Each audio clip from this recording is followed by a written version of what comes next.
Assalamu alaikum, je salue tout le monde. Je salue nos autorités.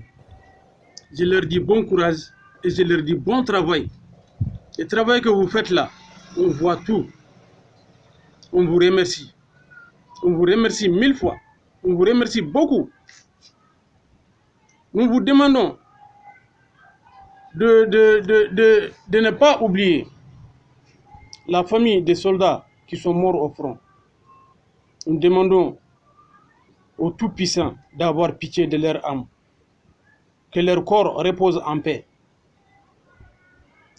Bon, j'aimerais m'exprimer un peu sur les propos de Vallet de la CEDEAO, le président Vallet.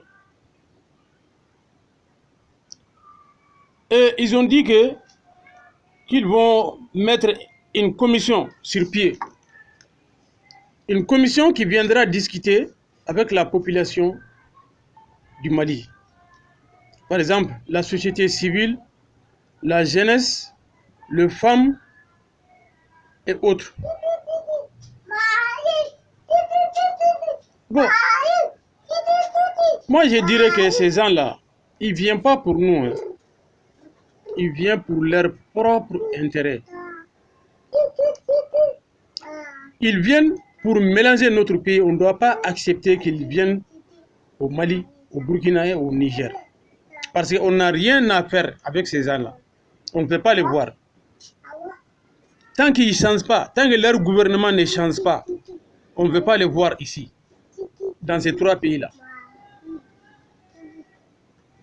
Donc maintenant, ils savaient que le Mali a une population, le Niger a une population, le Burkina a une population. Population sur lesquelles ils ont mis des embargos. Ils nous ont imposé des embargos illégalement. Ils ont violé leurs textes, les textes qui résistent la CEDEAO. Ils ont violé ça eux-mêmes. Il n'est écrit nulle part dans le texte de la CEDEAO qu'un pays de la CEDEAO doit imposer un embargo à la population de notre pays. La CEDEAO n'est pas créée pour ça. Il a été créé pour développer une libre circulation des biens et des hommes. Voilà, c'est ces gens-là qui veulent aujourd'hui venir nous enfoncer encore plus. Parce qu'il ne vient pas pour amitié ou pour autre chose. Hein.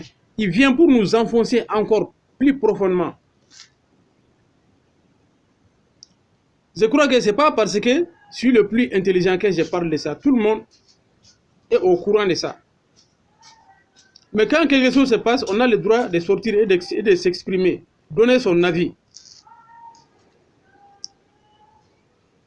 C'est pourquoi je sors et je donne mon avis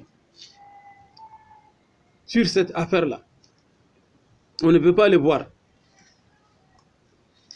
Ils n'ont qu'à commencer ça chez G d'abord. Les décisions qu'ils prennent là, leurs populations ne sont pas d'accord avec leurs décisions. Sur la voie qu'ils marchent là, derrière la France, derrière l'Occident, leurs populations ne sont pas d'accord avec ça. Pourquoi ils ne vont pas consulter leurs populations d'abord sur les voies qu'ils ont empruntées? Pourquoi ils ne font pas ça? Pourquoi leur population, ils les ont transformés comme des moutons? Ils sont là-bas pour manger seulement, pour grossir.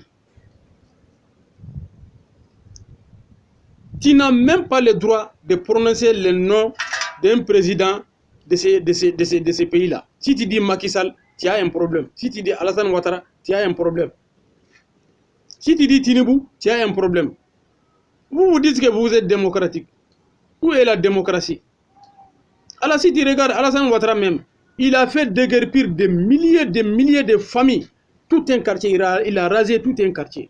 Au profit de l'Occident. Au profit de l'Occident.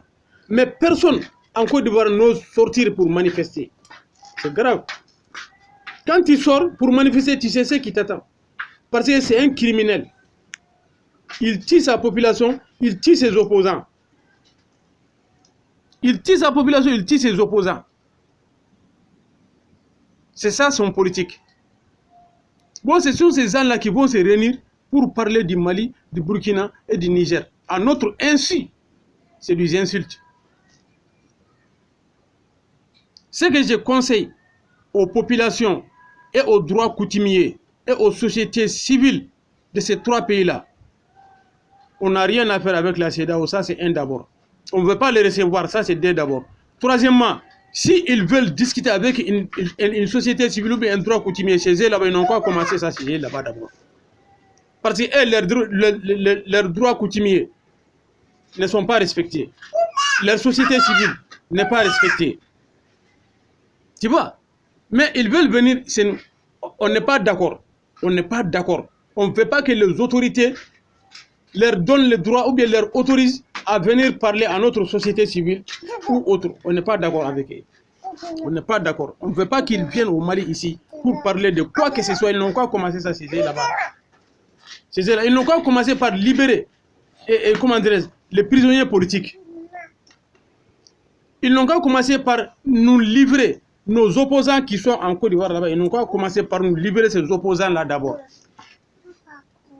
Les plaintes que nous avons faites contre la France, ils n'ont qu'à appuyer cette plainte d'abord. Avant qu'ils viennent nous chauffer les oreilles ici. Je vous dis, hein, moi je ne suis pas d'accord. Je ne suis pas d'accord. Qu'ils commencent par ça d'abord, avant de venir nous emmerder ici. On ne veut pas les voir ici. On n'a pas besoin d'eux ici. Ils nous ont imposé les embargos. Jusqu'à présent, on vit. On n'est pas mort. Donc notre âme et notre vie ne les appartiennent pas. Ça appartient au Créateur, le Tout-Puissant. C'était ça quoi.